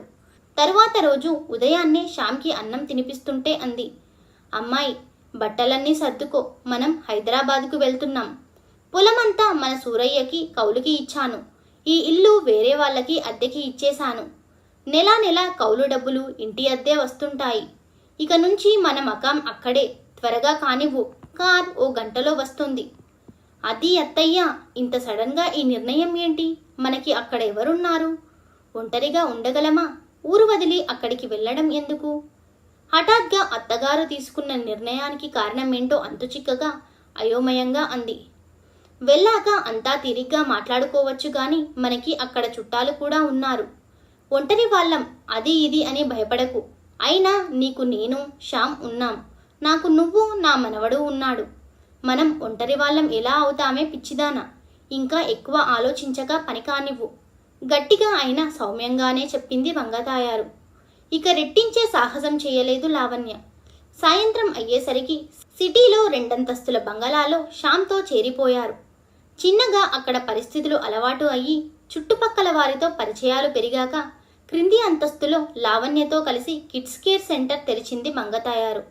తన మనవడితో పాటు పిల్లలందరినీ చూసుకుంటూ జీవితంలో ఆటుపోట్లకు డీలా పడకుండా ధైర్యంగా ఉండేది. తన జీవితం అనుభవాల గ్రంథం. తన ప్రతి అడుగు ఒక పాఠం. తన ఆత్మవిశ్వాసాన్ని ఎప్పుడూ అబ్బురంగానే చూస్తూ ఉండేది లావణ్య. అత్తగారిలానే నేను మారాలి అనుకున్న క్షణంలోనే రామ్ జ్ఞాపకం రావడంతో తన మనసు బాధతో కుంగిపోయేది. అలా ఎప్పుడూ మౌనంగా దిగులుగానే ఉండేది లావణ్య. ఇంకోవైపు మంగతాయారు లావణ్య కేర్ సెంటర్లో పిల్లల్ని జాగ్రత్తగా చూసుకుంటూ ఉండడంతో 2-3 పిల్లలతో మొదలైన సెంటర్ 10ల సంఖ్యకి చేరింది. పిల్లల్ని చూసుకోవడానికి ఇంకో 2 మనుషుల్ని కూడా పెట్టుకున్నారు. లావణ్య భర్త జ్ఞాపకాల నుంచి తేరుకోలేక ఎప్పుడూ దిగులుగానే ఉండేది. నేను ఉన్నంతకాలం సరే, నేను కాలం చేస్తే ఈ పిల్ల పరిస్థితి ఏంటి? మౌనంగా ఏదో లోకంలో ఉన్న లావణ్యను చూడగానే ఏదో ఆలోచించుకుని పిల్లల్ని లావణ్యకి అప్పగించి తను బయటికి వెళ్ళి సాయంత్రానికి చేతిలో ఏవో కాగితాలు కవర్లతో తిరిగి వచ్చింది. ఇదిగో అమ్మాయి, యూనివర్సిటీలో నిన్ను డిగ్రీలో అడ్మిట్ చేశాను. రేపటి నుంచి నువ్వు కాలేజీకి వెళ్ళాలి. ఇదిగో డ్రెస్సులు కూడా పట్టుకొచ్చా, నీకు సరిపోయాయో లేవో చూసుకో అంటూ చేతిలో కవర్లు అందిస్తుంటే ఆశ్చర్యపోతూ అలానే నోరు తెరుచుకుని చూస్తూ ఉండిపోయింది లావణ్య. బొమ్మలా ఉన్న తనని చూసి, అమ్మాయి లావణ్య, ఏమైంది అలా నోరు తెరిచావు? ఈ డ్రెస్లు నచ్చాయో లేదో చూసుకో తన మార్కు గొంతుతో ఇంకోసారి కేకేసింది. అది అత్తయ్య, నేను కాలేజ్కా? కళ్ళు చక్రాల్లా తిప్పుతూ అంది చిన్నపిల్లల. నువ్వే కాలేజీకే, నీ వయసు 19 ఏళ్లే. ఏదో 90 ఏళ్ళైనట్టు ఆ హావభావాలు ఏంటి? ఏదో సంతూరాడ్లో మమ్మీ గుర్తుకు వస్తుంది నిన్ను చూస్తుంటే. చిన్నపిల్లలా ఉన్న అమాయకమైన లావణ్య మొహము చూస్తూ ఫక్కున నవ్వింది మంగతాయారు. నా గురించి ఇంత ఆలోచిస్తున్న అత్తయ్యకు నేనేం ఇవ్వగలను? అమ్మా అని పిలవడం తప్ప. అమ్మా అంటూ చిన్నపిల్లలా అల్లుకుపోయింది లావణ్య. అత్తయ్య, నన్ను ఆశీర్వదించండి. తెల్లని చుడిదార్లో నుదుటిన చిన్న బింది, చెవులకి చిన్న జుంకీలతో ముచ్చటగా ఉన్న లావణ్యని చూసి మురిసిపోతూ, ఇదిగో అమ్మాయి, బుడ్డోడి మీద బెంగ పెట్టుకోకుండా చక్కగా చదువుకో, జాగ్రత్తగా వెళ్ళిరా నవ్వుతూ అంది మంగతాయారు. మంగతాయారు చేతిలో శ్యామ్ కేరింతలు కొడుతూ టాటా చెప్తుంటే వాడికి ముద్దులు పెట్టి చిన్నగా కదిలింది లావణ్య. యూనివర్సిటీ అంతా స్టూడెంట్స్తో కోలాహలంగా ఉంది. బెరుకుగా చుట్టూ చూస్తూ లోపలికి వెళ్తుంటే కాలేజ్ ఎంట్రన్స్ దగ్గర మెట్ల మీద కూర్చున్న గుంపులో ఒక అబ్బాయి తలవంచుకుని వెళ్తున్న లావణ్యని చూసి గట్టిగా అరిచాడు. ఇదిగో వైట్ చుడిదార్ పాప, నిన్నే, ఇటురా. గొంతు వినిపించిన వైపు చిన్నగా తల తిప్పి చూసింది. ఒక్కసారిగా షాక్లో తన కళ్ళు అరమోడ్పులై విచ్చుకున్నాయి. పెదాలు వణుకుతూ అటే చూస్తూ చిన్నగా కదిలాయి. రామ్ అని. లావణ్య తన వైపు తిరగగానే అప్పుడే విచ్చిన కలువ పువ్వు లాంటి విశాలమైన నయనాలు, గులాబీ రెక్కలతో అద్దినట్టు ఉన్న చెక్కిళ్ళు, మందార పువ్వు రంగులో మెరుస్తూ వణుకుతున్న పెదాలతో దేవకన్యలా మెరిసిపోతున్న లావణ్య వైపు నుంచి దృష్టి మరలించడం కష్టమే అయ్యింది ఆ అబ్బాయికి. ఫ్రెండ్స్ తననే గమనిస్తుండడంతో చిన్నగా తనని తాను కంట్రోల్ చేసుకుంటూ లేని గంభీరత మొహంలో పులుముకుంటూ, ఇదిగో వైట్ చుడిదార్ పాప, నిన్నే. ఇక్కడ పెద్దవాళ్ళం ఉన్నాం, నేను సీనియర్, గుడ్ మార్నింగ్ చెప్పాలి అని తెలీదా? ఏది ఆ బుక్స్ ఇటిచ్చి మా అందరికీ గుడ్ మార్నింగ్ చెప్పు. లావణ్యను టీస్ చేస్తూ అన్నాడు అతను. లావణ్యకు తన మాటలు ఏవీ చెవికి ఎక్కట్లేదు. అచ్చం రామ్లాగే ఉన్న తనని చూస్తూ కళ్ళు తిరిగాయి. తూలుతున్న తనని గమనించి ఒక్క ఉదుటున వచ్చి పట్టుకున్నాడు ఆ అబ్బాయి. ఈ పిల్ల ఏంట్రా, జూలో జిరాఫీని చూసినట్టు చూసి చీకట్లో దయ్యాన్ని చూసి భయపడినట్టు ఒక్క మాటకే దబ్బున కింద పడింది. నేను అంత భయంకరంగా ఉన్నానారా? తన పక్కనే ఉన్న ఫ్రెండ్ నల్ల కళ్ళజోడులో తన ముఖం చూసుకుంటూ తన చేతుల మీద పసిపాపలా ఉన్న లావణ్యని గమనిస్తూ ఫ్రెండ్స్తో తన బాధ అంతా కక్కుతూ గాబరాగా బాటిల్లో నీరు చేతిలోకి వంచుకుని లావణ్య మొహంపై చిలకరించాడు. స్పృహలోకి రాగానే తన ముఖానికి అతి దగ్గరగా ఉన్న మొహంని తడుముతూ ఏదో ట్రాన్స్లో ఉన్నట్టు అంది. రామ్, నన్ను మళ్ళీ వదిలి వెళ్ళకు. అతనితో సహా తన చుట్టూ ఉన్న ఫ్రెండ్స్ అందరూ షాక్ అయ్యి చూస్తున్నారు. ఏరా నంగనాచి, ఈ పాప నీకు ముందే తెలిసి కూడా ఏం తెలియనట్టు మా ముందు యాక్ట్ చేస్తావా? తను నీ గర్ల్ ఫ్రెండ్నా? మాకు తెలియకుండా ఈ కథంతా ఎప్పుడు నడిపించావురా? కుమ్ముతూ అన్నారు ఫ్రెండ్స్. నిజంరా, నాకు ఈ పిల్ల ఎవరో తెలీదు. నా పేరు ఎలా తెలుసో అసలే తెలీదు. ఓయ్ అమ్మాయి, నిన్ను కాలేజీలో ఇంతకు ముందెప్పుడూ చూడలేదు. నా పేరెలా తెలుసు నీకు? నన్ను జూలో జంతువును చూసినట్టు ఎందుకు చూస్తున్నావు? అసలు నీ పేరేంటి? ప్రశ్నల మీద ప్రశ్నలు సంధిస్తున్న తనని చూసి కంగారుగా ఒక్క ఉదురున లేచి జారిన చున్నీని సరిగ్గా వేసుకుంటూ అంది. సారీ అండి, మీరెవరో నాకు తెలీదు. నేను కాలేజ్లో కొత్తగా అడ్మిట్ అయ్యాను. క్లాస్ టైం అవుతుంది, నేను వెళ్తాను అంటూ వడివడిగా పరుగులాంటి నడకతో వెళ్ళిపోతున్న తనని అవాకయ్యి చూస్తూ ఉండిపోయారు ఆ కుర్ర గ్యాంగ్. ఒరేయ్ అభిరామ్, టైం అయ్యింది, మనం వెళ్దాం పదా, ఈ పాప సంగతి తర్వాత ఆలోచిద్దువు అంటూ తనని క్లాస్ రూమ్లోకి గుంజుకుని వెళ్లారు ఫ్రెండ్స్. ఎక్స్క్యూజ్ మీ, ఇక్కడ ఎవరైనా ఉన్నారా? క్లాస్ రూమ్లోకి వెళ్ళి సెకండ్ బెంచ్లో ఒక అమ్మాయి పక్కన ఖాళీ ఉంటే అడిగింది లావణ్య. ఎవరూ లేరు, కూర్చో, ఐయామ్ ప్రణతి, ఫ్రెండ్స్ అంటూ చెయ్యి చాచింది తను. ఐయామ్ లావణ్య, తనని తాను పరిచయం చేసుకుని కరచాలనం ఇచ్చింది లావణ్య. సందడిగా ఉన్న ఆ క్లాస్ రూమ్ అంతటిలో తనే స్పెషల్ అట్రాక్షన్లా ఉండడంతో కొందరు అమ్మాయిలు తనని చూసి కుళ్ళుకుంటుంటే అబ్బాయిలు అందరూ అప్పుడే తనకి లైన్ వేసే పనిలో పడ్డారు. 2 సంవత్సరాల తర్వాత కాలేజ్ అనుభవం కొత్తగా ఉంది లావణ్యకి. చిన్నగా అందరూ పరిచయం అయ్యారు. ఫ్రెండ్స్ మధ్యలో క్లాసెస్ వింటూ సరదాగా ఆ రోజు అయ్యిందనిపించింది. క్లాస్ అయిపోయాక ప్రణతితో కలిసి ఇంటికి స్టార్ట్ అవ్వగానే గేట్ దగ్గర తనని అబ్జర్వ్ చేస్తూ నిల్చుని ఉన్న అభిరామ్ కనిపించాడు. తనని చూసి చూడనట్టు వెళ్తుంటే మళ్ళీ పిలిచాడు. ఇదిగో వైట్ చుడిదార్, నిన్నే, చెట్టంత మనిషిని ఇక్కడ సైట్ కొడుతుంటే పట్టించుకోకుండా వెళ్తున్నావు, ఏంటి సంగతి? నవ్వుతూనే చిరుకోపం నటిస్తూ అన్నాడు అభిరామ్. పక్కనే ఉన్న ప్రణతి అందుకుంది. కాలేజ్ అమ్మాయిలంతా నీ చుట్టూ తిరుగుతుంటే వదిలేసి ఈ అమ్మాయి వెంట పడుతున్నావా అభి? కొంచెం నీ వెనుక పడుతున్న లైన్ చూసుకో, నవ్వుతూ అంది. లావణ్య అలానే సైలెంట్గా ఉండిపోతే మళ్ళీ తనే అన్నాడు. నాకు మీ ఫ్రెండ్ బాగా నచ్చిందే, ఒక చూపులోనే బొక్కబోలా పడేసింది. చూడు, ఇంత మాట్లాడుతుంటే ఒక్క ముక్క కూడా మాట్లాడకుండా బెల్లం కొట్టిన రాయిలా కోపంగా చూస్తూ ఎలా ఉందో. పాప సైలెంట్ కానీ చూపులు మాత్రం వైలెంట్. అమ్మా బంగారు తల్లి, కనీసం నీ పేరన్నా చెప్తావా? చేతులు జోడించి నాటకీయంగా అంటున్న అభిరామ్ని చూస్తూ ప్రణతి నవ్వుతూనే ఉంది. కానీ లావణ్య ఇంకా కోపంగా చూస్తూ చెప్పకుండా ప్రణతిని రెక్కపట్టుకుని గుంజుకుని వెళ్ళింది. తన ప్రతిస్పందనను చూసి నవ్వుకుంటూ, ప్రణతి, ఆ ముక్కు మీద కోపం పేరేంటి? నువ్వన్నా చెప్పు, ఇంకోసారి రెట్టించాడు. తల మాత్రం వెనక్కి తిప్పి అంది ప్రణతి, లావణ్య అని. లావణ్య మాత్రం తల కూడా తిప్పలేదు. తనకి తను రామ్లా ఉండడం, పేరు కూడా అదే అవ్వడం వింతగా ఉండి తన పట్ల కొత్త ఆసక్తి కలిగింది అన్నది నిజం, కానీ బయటపడలేదు. తన ప్రవర్తన మాత్రం తనకి మింగుడు పడలేదు. ఇలా చూసి చూడగానే అలా వెంటపడుతున్నాడేంటి వీడు, బ్యాడ్ బాయ్ అనుకుంటూ పళ్ళు పటపటలాడించింది. ప్రణతి కూడా తమ లైనే కావడంతో లావణ్య ఇంకా హ్యాపీగా ఉంది. ఇద్దరూ బస్ దిగగానే స్టాప్ దగ్గర షాపులో బిస్కెట్స్ ప్యాకెట్స్, చిప్స్ తీసుకుని ప్రణతిని తనతో పాటు ఇంటికి రమ్మంది. ఈసారి వస్తానే, అమ్మ వెయిట్ చేస్తుంటుంది, సున్నితంగానే వారించింది తను. సరే, ఈసారి కంపల్సరీ రావాలి అంటూ బాయ్ చెప్పి ఇంటివైపు కదిలింది లావణ్య. తను వెళ్లేసరికి శ్యామ్ బుడిబుడి అడుగులు వేస్తూ దగ్గరికి వచ్చాడు. సంతోషంగా దగ్గరికి తీసుకోబోతే మంగతాయారు కేకేసింది. అమ్మాయి, బయట నుంచి వచ్చావు, ముందు కాళ్ళు చేతులు కడుక్కునిరా, ఫ్రెష్ అయ్యాక ఎత్తుకుని ఆడించొచ్చులే అని. ఫ్రెష్ అయ్యాక వచ్చి శ్యామ్ని ఎత్తుకుని మంగతాయారు దగ్గర కూర్చుంది. అత్తమ్మ, మనుషులు పోలిన మనుషులు ఉంటారా? అవునే అమ్మాయి, మనలానే 7 ఉంటారంట. ఇంతకీ ఏమైంది? ఎలా ఉంది మొదటి రోజు కాలేజ్? ఇబ్బందేం లేదు కదా అనునయంగా అంది తను. రామ్ గురించి తప్ప కాలేజ్ విషయాలు అన్నీ ఏకరువు పెట్టింది లావణ్య. చాన్నాళ్ల తర్వాత అంత ఆనందంగా కనిపించిన లావణ్యను చూసి చాలా సంతోషించింది మంగతాయారు. రోజులు గడుస్తున్నాయి. కాలేజీకి వచ్చానా, క్లాసెస్ విన్నానా అంతే అన్నట్టు క్లాస్లో మౌనంగానే ఉండేది. ప్రణతితో మాత్రం బాగా క్లోజ్ అయిపోయింది లావణ్య. అంత ఫ్రీగా ఉన్నా తన విషయాలు ఏమీ చెప్పలేదు తను. అభిరామ్ ఆర్కే కంపెనీ అధినేత కొడుకు, కోట్లకు వారసుడు. తను ఒక్కడే సంతానం. కొంచెం అల్లరిగా ఉన్న మంచితనానికి మార్క్లా ఉంటాడు. తొలిచూపులోనే లావణ్య అమాయక చూపులు తనని ఆకర్షించాయి. తనే తన మనసు విప్పి చెప్పినా పట్టించుకోని తన వ్యక్తిత్వం ఇంకా నచ్చేసింది.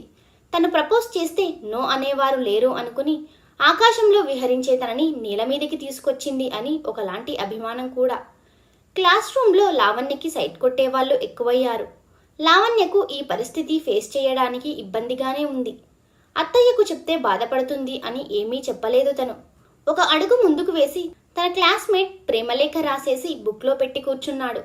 ప్రణతి ప్రిన్సిపల్కి కంప్లైంట్ ఇద్దాం అంటే, మనకి ఇష్టం లేనప్పుడు లేదు అని చెప్పేస్తే మన జోలికి ఇక రారు కదా, కంప్లైంట్ దాకా వెళితే తన స్టడీ ఆగిపోతుంది.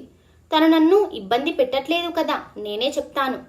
ఈ మాటలు క్యాంటీన్లో కూర్చుని మాట్లాడుకుంటుంటే ఆ వెనుకే ఫ్రెండ్స్తో ఉన్న అభిరామ్ విన్నాడు. తన వ్యక్తిత్వానికి ఇంకా ఫిదా అయిపోయాడు. మనసులో అనుకున్నాడు. పెళ్ళంటూ చేసుకుంటే లావణ్యనే చేసుకోవాలి అని. ఆ సాయంత్రం మూడీగా కూర్చున్న లావణ్యను ఏమైంది అంటూ అడిగింది మంగతాయారు. అత్తమ్మ, నేను కాలేజీకి వెళ్ళను, అక్కడ టీజింగ్ ఎక్కువగా ఉంది. చూడు తల్లి, జీవితం ఎవరికీ పరిచిన పూలతోట కాదు. కష్టాలు, చిన్న చిన్న ఇబ్బందులు ముళ్ళలా దారికి అడ్డు వస్తూనే ఉంటాయి. ఇక్కడ నువ్వు చెయ్యాల్సింది ప్రయాణం ఆపేయడం కాదు, వాటిని పక్కకి వేసో లేక పక్క నుంచో వెళ్ళడం. కాలేజ్ అనే కాదు, నువ్వు ఎక్కడున్నా ఇలాంటి చిన్న చిన్న ఇబ్బందులు వస్తూనే ఉంటాయి. ఎదుర్కొనే ధైర్యం అలవర్చుకోవాలి. బాగా చదువుకుని ఎవరి మీద ఆధారపడకుండా నీ కాళ్ళ మీద నువ్వు ధైర్యంగా నిలబడేలా నిన్ను చూడాలి అనుకుని నిన్ను కాలేజ్లో చేర్పించాను.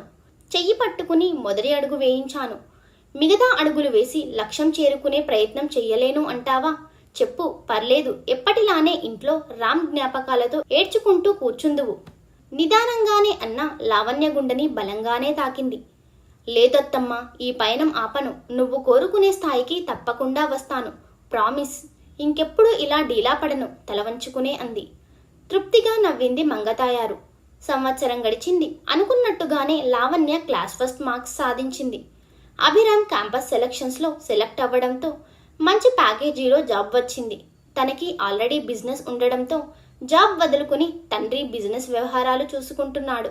ఇటు లావణ్య చుట్టూ ప్రదక్షిణలు కూడా చేస్తూనే ఉన్నాడు. ఒకరోజు సాయంత్రం, ఇంకా ఎన్ని రోజులు ఇలా? నా ప్రేమ విషయం ఖచ్చితంగా చెప్పాలి అనుకుని తనని చాలా చాలా రిక్వెస్ట్ చేసి పార్కుకి తీసుకొచ్చాడు అభిరామ్. లావణ్యతో పాటు ప్రణతి కూడా వచ్చింది. పానకంలో పుడకలా మా మధ్యలో నువ్వెందుకు పాపా, పక్కకి వెళ్ళు, కోపంగా అన్నాడు ప్రణతి కేసి చూస్తూ. ప్రణతి లేకపోతే నేను వెళ్ళిపోతాను, బుంగమూతి పెట్టుకుని అంది లావణ్య. వద్దులే తల్లి, బతిమాలుకుని ఇక్కడ దాకా లాక్కొచ్చా. ఈ ముంగీస ముఖం కోసం వదులుకుంటానా? సర్లే ఉండని, మనకి దిష్టిబొమ్మలా ఉంటుంది, వెటకారంగా అన్నాడు అభి. చూసావే, నేను దిష్టిబొమ్మనట్ట, ముంగీస ముఖాన్ని అంట. నేను ఉండనే బాబు, మీరే ఉండండి, వెళ్ళిపోతా. ఉడుక్కుంటూ వెళ్ళిపోతున్న తన చెయ్యి పట్టుకుని అభిరామ్ వైపు కోపంగా చూడగానే అన్నాడు అభిరామ్, సారీ ప్రణతి అని. సరే చెప్పు, విషయం ఏంటి? నన్నెందుకు తీసుకొచ్చావు ఇక్కడికి? లావణ్య, సంవత్సరం నుంచి నీ చుట్టూ ప్రదక్షిణ చేస్తున్నా. ఇంకా అర్థం కాలేదా నా మనసు? నిన్ను మనస్ఫూర్తిగా ప్రేమిస్తున్నాను. నీతో జీవితం పంచుకోవాలి అనుకుంటున్నాను. I love you. నీ లైఫ్లో నాకు చోటు ఇస్తావా? మోకాళ్ళ మీద కూర్చుని గులాబీ పువ్వు అందిస్తూ అన్నాడు అభిరామ్. అభి, నాకు పెళ్ళయింది, 2 ఏళ్ల బాబు కూడా ఉన్నాడు. నీ ప్రేమని నేను సీరియస్గా తీసుకోలేదు, అందుకే ఎప్పుడూ ఈ విషయం చెప్పలేదు. ఇది నా స్టోరీ. ఇప్పుడు చెప్పు, నన్ను పెళ్లి చేసుకుంటావా? అంతా విని అభిరామ్తో పాటు ప్రణతి కూడా షాక్ అయ్యి బొమ్మలా నిల్చుండిపోయారు. తేరుకున్నాక ప్రణతి లావణ్య చేతిని తన చేతుల్లోకి తీసుకుని తనని గుండెలకి హత్తుకుంది. అభిరామ్ ఏం మాట్లాడకుండా మౌనంగా అక్కడి నుంచి వెళ్ళిపోయాడు. ఇదంతా ముందే ఊహించి ఉండడంతో లావణ్య నవ్వుతూ ప్రణతి చెయ్యి పట్టుకుని పార్క్ బయటకి నడిచింది. లావణ్య కంటిలో సన్నటి కన్నీటి పొర మీద స్ట్రీట్ లైట్ కాంతిపడి తలుక్కున మెరిసి మాయమైంది. బాధపడుతున్నావానే? లేదే, బాధల నుంచి ఇప్పుడిప్పుడే పూర్తిగా బయటపడుతున్నాను. అలా రోడ్ మీదకి రాగానే ఆటో తమ ముందుకు వచ్చి ఆగింది. ఇద్దరూ ఎక్కారు. పయనం మౌనంగా భారంగా సాగుతుంది. స్టాప్లో ఆటో ఆగగానే ఛార్జ్ చెల్లించి ప్రణతికి బాయ్ చెప్పి నీరసంగా ఇంటివైపు కదిలింది లావణ్య. చిన్న వయసులోనే జీవితం అంతా ఏడ్పించావు, కనీసం ఇప్పుడన్నా దానికి నవ్వడం నేర్పించు దేవుడా అనుకుంటూ భారంగా నిట్టూర్చింది ప్రణతి. ఏంటమ్మాయి, ముఖం అలా పీక్కుపోయింది? ఒంట్లో బాగోలేదా? నిన్ను బతకడం నేర్చుకుంటావని చదువుకోమన్నాను, చదవడం కోసం బతకమనలేదు. మరీ ఇలా కింద మీద పడి చదివి ర్యాంకులు తెచ్చేసుకుని నీ ఆరోగ్యం పాడు చేసుకోవాలని కాదు. చదువే జీవితం కాదు, జీవితంలో చదువు ఒక భాగం మాత్రమే. అర్థమైందా? మరీ ఎక్కువ ఒత్తిడి పెంచుకోకు, ఇష్టంగా చదువు, కష్టపడకు. నీరసంగా ఇంటికి వచ్చి సోఫాలో కూలబడిన లావణ్యని చూసి చిన్నగా మందలించింది మంగతాయారు. అత్తమ్మ, నీకు చాలా చాలా తెలుసు. ఆ బేబీ కేర్ సెంటర్ తీసేసి ఒక ఇన్స్టిట్యూట్ పెడితే ఎలా ఉంటుంది? నేనే కాదు, నీ చేతుల్లో 10 మంది బతకడం నేర్చుకుంటారు. బుగ్గ మీద చూపుడు వేలితో దరువేసుకుంటూ అంది లావణ్య. అమ్మాయి, నువ్వు నేననుకున్నంత అమాయకురాలివి కాదు. నాకే బిస్కెట్లు వేస్తున్నావా? చెవి మెలితిప్పి నెత్తి మీద మొట్టికాయ వేసి నవ్వింది మంగతాయారు. భయం లేదు, ఈ పిల్ల భవిష్యత్తు గురించి ఇక చింత అవసరం లేదు. ఇప్పుడు తను బతకడమే కాదు నలుగురిని బతికించగలదు కూడా అనుకుంటూ లావణ్యను చూసి తన మనసు స్థిమితపరుచుకుంది మంగతాయారు. శ్యామ్ ఆలనా పాలనలో, బేబీకి సెంటర్ పిల్లల మధ్యలో, అత్తమ్మ చురకలు చమక్కుల మధ్య ఆనందంగా గడిచిపోయాయి 2 నెలలు. ఆ 2 నెలల్లో రామ్ మళ్ళీ ఎప్పుడూ కనిపించలేదు తనకి. ప్రణతి మాత్రం అప్పుడప్పుడు లావణ్య ఇంటికి వచ్చి శ్యామ్తో ఆడుకుంటూ ఉండేది. ఆ సాయంత్రం డాబా మీద, లావణ్య రేపటి నుంచి కాలేజ్, ఇంతవరకు రామ్ ఒక్కసారి కూడా కనపడలేదు ఏంటే? ఏదేదో ఊహించేసుకున్నాను, మూతి ముడుచుకొని అంది ప్రణతి. నువ్వేం ఊహించుకున్నావో గాని అంతా నేను ఊహించినట్టే జరిగింది. దెబ్బకి పారిపోయాడు నవ్వుతూ అంది లావణ్య. వాళ్ళ అమ్మా నాన్నతో చెప్పి డైరెక్ట్ ఇంటికి వచ్చి మాట్లాడేసి నీ మెడలో తాళి కట్టేస్తాడు అనుకున్నానే. పిచ్చిదానా, ఇదేమన్నా సినిమా అనుకున్నావానే? అలాంటి గొప్ప ప్రేమికులు సినిమాల్లోనే ఉంటారు, రియల్ లైఫ్లో కాదు. అయినా నువ్వు ఎక్కువ ఆలోచిస్తున్నావు. నా జీవితంలో పెళ్ళి అనే అంకెం ఇంక లేదు. నా రామ్ లోకంలో లేకపోయినా నా మనసులో తన స్థానం తనకే పరిమితం. నేను తనకి మాత్రమే అంకితం. అయినా అత్తమ్మ నా మీద నమ్మకంతో కాలేజ్లో చేర్పించి నా గురించి అమ్మ కంటే ఎక్కువ ఆలోచిస్తూ నన్ను చూసుకుంటుంది. ఆ నమ్మకాన్ని నేను వమ్ము చేయనే. నా హద్దులు నాకు తెలుసు. ఒడిలో ఉన్న శ్యామ్ని ముద్దు పెట్టుకుంటూ అంది తను. అమ్మాయిలు ఏం చేస్తున్నారే, కిందికి రండి. మంగతాయారు గొంతు వినిపించగానే ఆ సంభాషణ అక్కడికి ఆపేసి ఇద్దరూ కిందికి పరిగెట్టారు. తరువాత రోజు ఫస్ట్ డే అని తెల్ల రంగు చుడీదార్ వేసుకుని రెడీ అయ్యి స్టాప్ దగ్గరికి వెళ్ళింది లావణ్య. ఎంత ఆలోచించొద్దు అనుకున్నా పదే పదే అభిరామ్ గుర్తొస్తుంటే తన కళ్ళు తన ప్రమేయం లేకుండానే రామ్ కోసం వెతుకుతూ చుట్టూ చూస్తున్నాయి. బంగారం, నేనొచ్చేసానే, నాకోసమే కదా అంత ఎదురు చూస్తున్నావు. ఈ వైట్ కలర్ చుడీదార్లో నిన్ను చూస్తుంటే నీ పక్కన అభిరామ్నే గుర్తు వస్తున్నాడే. దిక్కులు చూస్తూ బేలగా అంది ప్రణతి. అసలే రామ్ కనిపించట్లేదు అని బాధలో ఉన్న లావణ్యకి ప్రణతి మాటలకు చిర్రెత్తుకొచ్చింది. చేతిలో బ్యాగ్తో కొడుతూ అంది, పొద్దస్తమానం రామ్ జపం చేస్తావు? నీకు నేను కావాలా వాడు కావాలా? వెళ్ళిపో, కోపంగా అరిచింది లావణ్య. అమ్మా తల్లి, శాంతిచ్చు, ఇక తన గురించి నోరెత్తను. బస్ వచ్చింది పద, దండం పెడుతూ అంది ప్రణతి. క్లాసులు నడుస్తున్నాయి. సీనియర్ అయిన ప్రేమలేఖల పరంపర ఆగట్లేదు లావణ్యకి. కొందరు చెప్తే అర్థం చేసుకుంటే కొందరు లిమిట్స్ దాటుతున్నారు. ఆ రోజు అలానే తన క్లాస్మేట్ రేవంత్ తన తొట్టి గ్యాంగ్ వేసుకుని వచ్చి అందరిలో బెదిరించాడు. రేపటిలోపు నా లవ్ యాక్సెప్ట్ చేయకపోతే నీ అంతు చూస్తాను అని. లావణ్యకి నవ్వాలో ఏడ్వాలో అర్థం కాలేదు. ప్రణతి భయపడుతూనే అంది, అసలే వాడు రౌడీ వెధవ, ఏం చేస్తాడోనే, ప్రిన్సిపల్కి కంప్లైంట్ ఇద్దాం పదా. కంగారు పెడుతున్న తనని ఆపేసి, ఇవి బ్లాక్మెయిల్ బెదిరింపులు లేవే, నువ్వు భయపడాల్సిన అంతా ఏం జరగదు. రేపు ఇలానే ఉంటే చూద్దాం పద, నా శ్యామ్ కుండా ఎదురు చూస్తూ ఉంటాడు అంటూ స్టాప్కి గుంజుకు వెళ్ళింది లావణ్య.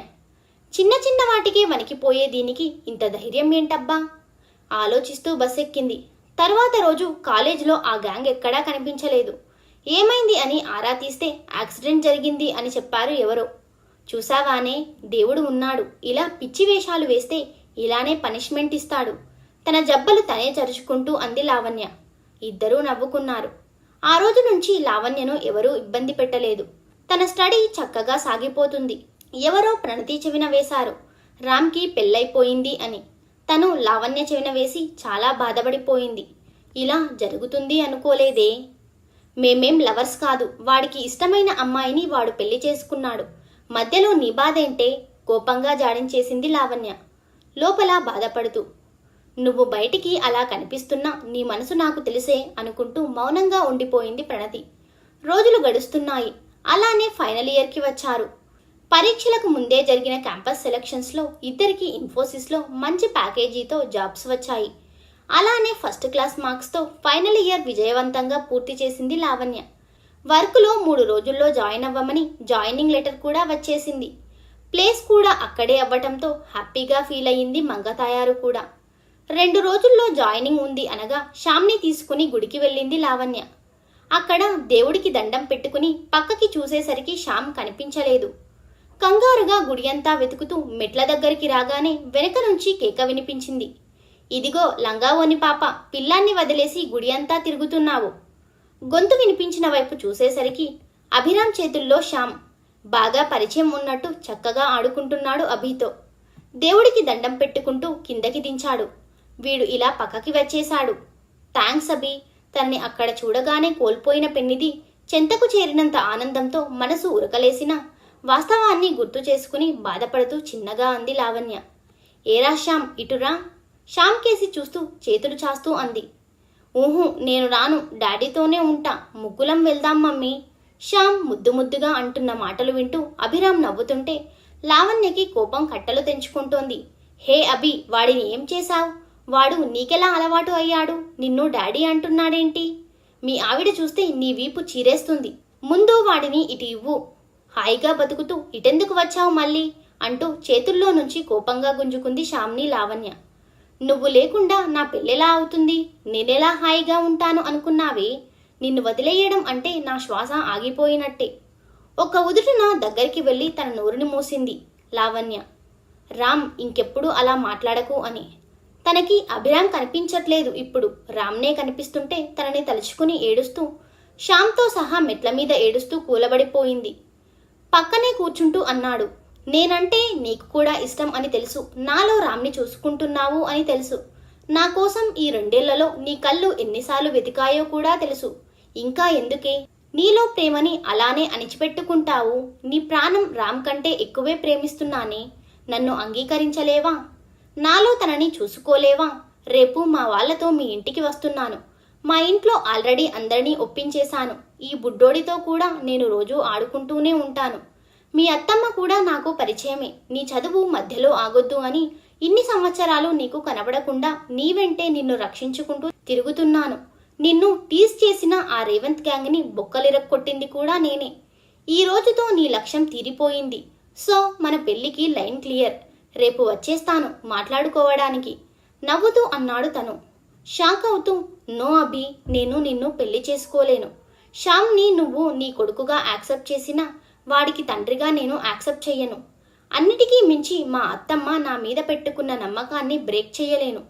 తను చనిపోయినా దీనితో నాకెందుకు అనుకోలేదు. తను ఒక కూతురిలా చేరదీసి తల్లి కంటే ఎక్కువే చేసింది. నాకు అమ్మ ఉన్నా ఇంత చూసుకునేది కాదేమో. ఇప్పుడు నిన్ను పెళ్లి చేసుకుని నా స్వార్థానికి నేను తనని వదిలి నీ వెంట రాలేను. రాను కూడా. నాకు అత్తమ్మ చాలు, మాకు నా కొడుకు చాలు.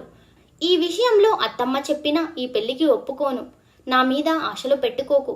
నీ స్థాయికి తగిన అమ్మాయిని చూసి పెళ్లి చేసుకో. ఇంకెప్పుడూ నాకు కనబడకు. తడిబారిన కన్నులను తుడుచుకుంటూ పరుగున వెళ్ళిపోతున్న తనని అలానే కన్నీటితో చూస్తూ, మీ అత్తమ్మని ఒంటరిగా ఎందుకు వదిలేస్తాము? తనని మనతో పాటే ఉంచుకుందాము అంటున్న రామ్ మాటలు వినిపించుకోకుండా వెళ్ళిపోయింది లావణ్య. వీళ్ళిద్దరికీ తెలియని విషయం, ప్రణతి మంగతాయారుని గుడికి తీసుకువచ్చింది అని. వారు వెనకే ఈ మాటలు అన్నీ వినేశారు అని. నేరుగా ఇంటికి వెళ్లకుండా దగ్గరే ఉన్న పార్కుకి శ్యామ్తో వెళ్ళి అక్కడ అరగంట కూర్చొని స్థిమితపడ్డాక ఇంటికి వచ్చింది లావణ్య. ఇంటికి వచ్చేసరికి మంగతాయారు ప్రణతి ఇంట్లోనే ఉన్నారు. నువ్వెప్పుడొచ్చావే? ప్రణతిని చూస్తూ అంది తను. ఇప్పుడే వచ్చాను. అత్తమ్మేంటో బెంగగా ఉంది. నువ్వేమన్నా అన్నావా? సోఫాలో బాసిపటాలు వేసుకుని కూర్చున్న మంగతాయారుని చూపిస్తూ అంది ప్రణతి. లేదే, నేనేం అనలేదు. అత్తమ్మ ఏమైంది? కంగారుగా తన పక్కనే కూర్చుంటూ అంది లావణ్య. శ్యామ్ కూడా మంగతాయారు ఒడిలో చేరిపోయాడు. మంగతాయారు చిన్నగా నవ్వింది. నాకు కొడుకు కావాలి అమ్మాయి, తీసుకొస్తావా? మమ్మీ, నాకు కూడా డాడీ కావాలి. శ్యామ్ కూడా ఆ వెంటనే అన్నాడు. ఏమైందత్తమ్మా, ఆరోగ్యం బాగాలేదా? కొత్తగా మాట్లాడుతున్నావు. కొడుకుని తీసుకురావడం ఏంటి? అమ్మాయి లావణ్య, నేను చెప్పేది విని కోపం తెచ్చుకోకు. మనిషన్నాక ఒక తోడు ఉండాలి. ఈ పిల్లాడికి తండ్రి ప్రేమ కావాలి. నేనింకా ఎంతకాలం బతుకుతానో తెలీదు. నిన్ను ఓ అయ్య చేతిలో పెడితే నా బాధ్యత తీరిపోతుంది. వాడి ఆత్మ శాంతిస్తుంది. మంచి సంబంధం చూశాను. పెళ్లి చేసుకుని సంతోషంగా ఉంటే చూడాలని నా కోరిక. అత్తమ్మ, ఏం మాట్లాడుతున్నావు? నాకు పెళ్ళేంటి? పెళ్లి చేసుకుని నేను వెళ్ళిపోతే నువ్వు ఒంటరిదానివి కావా? నిన్ను వదిలి నేనెక్కడికి వెళ్ళను. నన్ను పంపించాలి అని చూడకు, కోపంగా అనేసి తన గదిలోకి వెళ్ళిపోయింది లావణ్య. ఇది మొండిదత్తమ్మ, మారదు, తలకొట్టుకుంటూ అంది ప్రణతి. మంగతాయారు ఏదో దీర్ఘంగా ఆలోచిస్తూ మౌనంగా ఉండిపోయింది. ప్రణతి, లావణ్య ఇద్దరూ కలిసి ఆఫీస్కి వెళ్తున్నారు. వారం నడిచింది. ఆ రోజు ప్రణతి స్టాప్లో కనబడలేదు. ప్రణతికి కాల్ చేస్తే నాకు ముఖ్యమైన పని ఉంది, రాలేను అని చెప్పింది. లావణ్య ఒక్కతే ఆఫీస్కి వెళ్ళిపోయింది. సరిగ్గా మధ్యాహ్నం లంచ్ అయ్యాక 3ంటికి ఇంటి నుంచి ఫోన్ వచ్చింది. లావణ్య, వెంటనే హాస్పిటల్కి వచ్చేయ్. అత్తమ్మకి సడన్గా హార్ట్ స్ట్రోక్ వచ్చింది. హాస్పిటల్లో అడ్మిట్ చేశాం. ఏ